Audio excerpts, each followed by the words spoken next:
everyone, Lu here. After about 4 months of waiting, I think it's time to continue my series explaining the Evillious Chronicles, right? This is the next part of the story, Duke of Venomania Explained.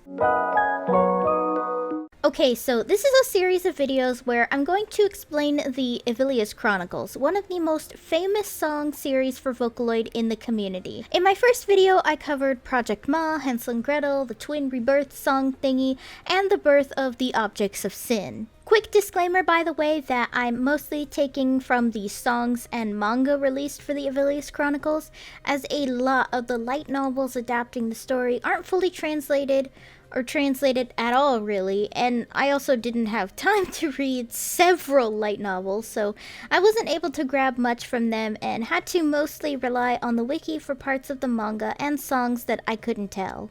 In this video, we'll be covering mainly Duke of Venomania and Evil Food Eater Conchita in this video, because that entire song causes a massive shitstorm in this story, and basically causes a domino effect into the story of evil. I put Duke of Venomania mostly in the title because, well, we all know it's the more popular of the two, and I gotta play in marketing on YouTube, so, well, let's continue where we left off. We last left off with Irina Clockworker going around the world in search of vessels for the Objects of Sin. In this, she gained tons of network information through a church-worshipping behemoth called Levin, and at some point finds the Sword of Lust. It's not really known when, but I think Irina finds out that Iluka was revived as the real vessel for Behemoth and Levia, so she wants to use her plan for gathering vessels of sin, so I guess she can suck Behemoth and Levia out of her and put them in herself, because she's probably still pissed that she couldn't carry the original vessel of the God Twins, or something like that. Since Irina's body was destroyed during the cataclysmic event, possessing the body of a red cat, she still had high magic concentration and took over the body of a young witch or something like that, who looks exactly like her when she was still a human with white hair instead, named Haru Netsuma, because this is Mothy, and Mothy can and will find a way to incorporate several characters who look exactly the same. I guess during her fight with her to kill her host sister or something, Irina discovered the Sword of Lust can make people contract her disease, which is like a weird disease mentioned in the previous video that makes people evil or something. Her original plan was to have Duke Elote Venomania make a contract with this lust sword thingy, but when she met him, she found he and his family, except for one person, was dead, which was Cherubim Venomania, who was ready to commit seppuku, if you catch my drift. Now, the Venomania family was your stereotypical, highly noble, respected European family, with his mother Nilfo giving birth to him. He was born with a tiny face on the side of his face, so she believed she gave birth to a demon and took her own life. Elote was disgusted and ashamed of his son for having a tiny face on his face, so he locked him in the basement for the rest of his life while he remarried and had another son with another woman named Saturasis.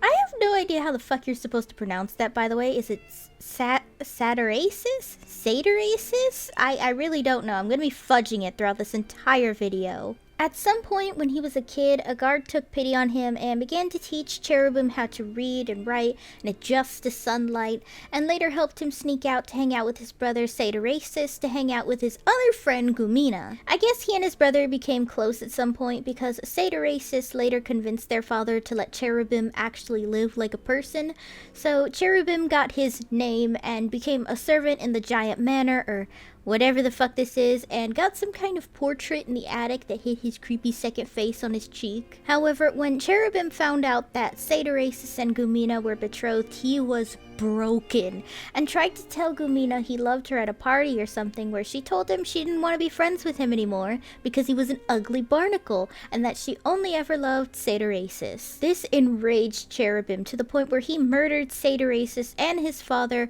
where we loop back around to Irina finding him all bloody and stuff ready to commit seppuku. She offered him up a demonic contract with a Sword of Lust to get something a little better than jail here, so he agreed on a whim and he stabbed himself with a katana of lust, which turned his blood purple, which is kinda cool, but does give Danganronpa vibes. After that, it explains that Cherubim now has the power to seduce women, manipulate memories, morph his body into whatever shape he wants, with his only payment being to sleep with literally every woman in the area, I guess. So he completely took over Saturace's identity from there on, even morphing his face to look like him, so I guess he got rid of that creepy little tiny face on his cheek. I'll call him Saturace's from now on, because even the wiki and music videos refer to him as Saturace's instead of his birth name of Cherubim. After that, we would finally begin the song Duke of Venomania, where Saturace's would use his lust powers to seduce literally every woman who isn't Irina. Why this seduction didn't work on Irina is a little weird to me, but I guess being stuck in a cat's body most of the time is a good blocker for lust magic, I guess. Then again, I swear, bad translations of Duke of Venomania used to say he did things with a horse too, so who the hell knows why Irina didn't fall madly for Saturace's. Anyway, so he would build a massive harem, including characters such as Lucana, Mikulia, Melis, and even Gumina. Those were his favorites, but specifically Gumina was his favorite of all time, if the music video is anything to go by. Age and status here didn't matter at all, by the way. This is when we get to why Duke of Venomania is such a controversial song, and Saturace's is a problematic character to like in modern times, where we have better translations to the full context of the Sword of Lust powers, as well as translating all of the music video. It isn't just basically drugging women to fall madly in love with him that causes major consent issues here. When I said any age didn't matter, any age didn't matter. It's mentioned in the list in the Duke of Venomania music video, a character whose name is clearly a reference to Kaiyuki with her name scrubbed out, which, may I remind you, Kaiyuki is 8 years old. I mean, I still love this song because it's a catchy bop, but yeah, Saturace's is not a character meant to be romanticized in the slightest, knowing he did things without any real consent, but also with children, my gosh. Yeah, this series gets dark real quick. I mean, you can still like his character, but just don't say you want to be part of his harem, you know what I mean? Okay, so after a while, he was then visited by Iluka Clockworker, who was involved with the investigation of Melis Bielzenia, who is a princess from the neighboring Bielzenian Empire. Irina is pissed, and he didn't woo her with his lust magic, and knows he's gonna probably fail as a vessel of lust soon, so she takes the sword with her and leaves. During this entire time, by the way, a count named Karches Krim, who was in love with Melis, figured out Saturace's was the one kidnapping and seducing women thanks to the manga side story involving the typical seduction adventures Saturace's would go on. Karches knows that Saturace's won't allow anyone but women into the manor, so he disguises himself as a woman and pretends to be completely seduced by him.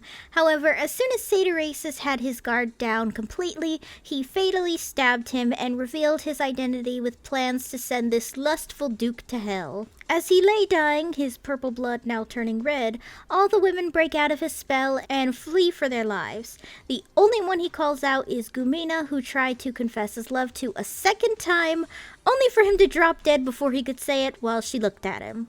Now, it's after this story that shit really hits the fan here, because Saturace's caused so much bullshit later on in the story. Many of the songs after, until Evil Food Eater Conchita, are just the perspective of his victims and how they dealt with everything after. In Gumina's case, she can't remember Cherubim's face anymore, likely due to the lust magic still residing, or whatever, but basically confesses in this song that she did love him, but what she didn't love about him was his lunacy and how she struggles to even remember his real face. It's sad, but genuinely good song. Mothy said he struggled to write this one in particular because he's not used to the female perspective, but I think he did a well enough job here. Next is Mikulia, who is not doing well after the Venomania incident. She became an escort at some point, I'm not sure if that's before or after the Venomania incident, quit and became a florist who became engaged, but then an old customer from when she was an escort threatened to expose her, so she killed him and hid his body. The real thing here to discuss, though, is that Saturace's created many children and probably built a whole ass population of just biological children. Mikulia obviously wasn't going to carry a child out of wedlock with a man like Sadarasis, who was exposed as a complete lunatic, so she gave him away and lived her life, I guess. Years later, though, her son shows up and begs for his mother to love him. Terrified of her past as Sadarasis' victim comes back to haunt her, she kills her son, and it makes her happy her past is forever buried so she can live her best life. Except she's really losing it by the end of the song because it's hinted that she starts to believe a green bird knows her secrets next. The other children he had is not 100% concrete, but we know his descendants include the Octo family, Galarian, Kaya Suduo, Germain Avandia, and for the rest of the video we'll be discussing the Conchita family. Going back to Irina, she's still searching for vessels of sin for her master plan, and centuries later came across the village of Gula, which was completely wiped out after eating a pig that ate some red wine glass that gave people a disease where they have to eat non-stop. Specifically lethal shit for some reason, like nails and stuff, I guess. This red wine glass is a vessel of sin containing the gluttony demon inside. Irina only figures this out because there was a soul survivor cursed with gluttony magic, but I think that was only so Irina could figure out what happened. Getting an idea, because Irina is an asshole just like her brother Seth Twilight, she takes this opportunity to brainwash the chef of the Conchita family to use this pig as a celebration meal for Bonica Conchita's birth, and thus curse the whole ass household with this disease. It left Bonica herself traumatized as a child, especially when she watched people of her house kill and eat one of the servants. She did meet Arde and Apollo, though, who are twins, and actually one of the many reincarnations of Hansel and Gretel we'll see throughout the story, and they became her closest friends. As a grown woman, Bonica was then betrothed to Carlos Marlon, who was prince of the Marlon kingdom. They met, and she sort of fell for him, I guess, and decided to try and tone down her gluttony just for him because she was now becoming insecure in her weight, even though he never said anything was wrong about her being overweight. I guess she realized she had a bad relationship with food because of her family. One thing led to another, and I'm not totally sure how, but Carlos's mage gained possession of the wine glass of gluttony, and Bonica recognized it as the thing that caused her childhood trauma and had a full-blown mental breakdown and relapse in her eating disorder, which horrified Carlos so much that he broke off his engagement to Bonica. This didn't really go well for Bonica, where after this and her father dying, she completely lost it and spiraled into her eating disorder until her organs were failing her from overeating. She was dying in bed when the demon of gluttony made a deal with her. She could eat literally anything and everything in the world without dying, and all she had to do was drink some cursed pig blood from a wine glass or something. Even though she says no at first because of her childhood trauma, she drinks it anyway because she's way too curious, and just like her ancestor Sadarasis, Bonica was now possessed by a demon of sin. Over time, Carlos would work with Irina Clockworker, retrieving the glass of gluttony back, though. I guess the gluttony demon really had it in for Bonica or whatever, so he disguises himself as a deceased chef named Joseph Krim and works for Bonica as her chef in order to get close enough to get the wine glass back. Except he and Bonica, I guess, rekindled their love, and not explained in the song is she used her gluttony magic to revive all the servants she ate or died before to serve her while she had plans to literally devour the entire world. Though he's quickly horrified at how insane Bonica is and tried to kill her and himself, but it doesn't work because she's now immune to poison due to her contract. Distraught he died, she, Arde, and Apollo cook his body and she eats it, and several months later has their son. Running out of food to eat though, she does eventually eat Arde and Apollo, but soon realizes she's dying of the poison now? The reason why is because she was poisoned with some kind of powder coating the key of wrath, and it's killing her. The gluttony demon tells her the only way to cure herself now is to eat her baby, and she refuses because she loved her baby and it's her child with Carlos, so to defy the demon to save her child, she eats herself. I still have no idea how the fuck she did that, but okay. At least she didn't eat a baby. Points for Bonica. I mean, she still ate an entire manner of people, but none of them were a baby. However, eating herself turned Bonica into a demon where she still wants to eat the entire world, but needs Hansel and Gretel to find the science lab of their birth to help eat the whole world, I guess. So she kind of goes around, tries to trap Iluka Clockworker, and fails, and learns about Hansel and Gretel, where centuries later meets Prim Marlon. Prim is a bitch, and uses Bonica to do her dirty work, like kill King Arth Lucifen de Autriche. I hope I'm saying that right. French is not my strong suit. Because let me tell you that Prim is a awful person in the upcoming story. After that, Prim's court mage, Irina Clockworker, magically seals Bonica at some point in a set of mirrors. Who finds these sets of mirrors? What are they for? That's what we're gonna cut off for now, because next time we're finally tackling Story of Evil. Would you guys believe me that this entire video only covers about 6 songs? Wait until you see Daughter of Evil, guys. That story is so massive and intertwining that, unlike this one, I think it's gonna have to be its own entire video because there are so many intricate pieces happening in Story of Evil. That'll be it for this video, guys. What did you guys think? Were there any lore bits I missed? I know I definitely missed a few hiding here and there because I can only write so much when there are way too many characters for these stories and songs. Anyway, let me know down below what you think.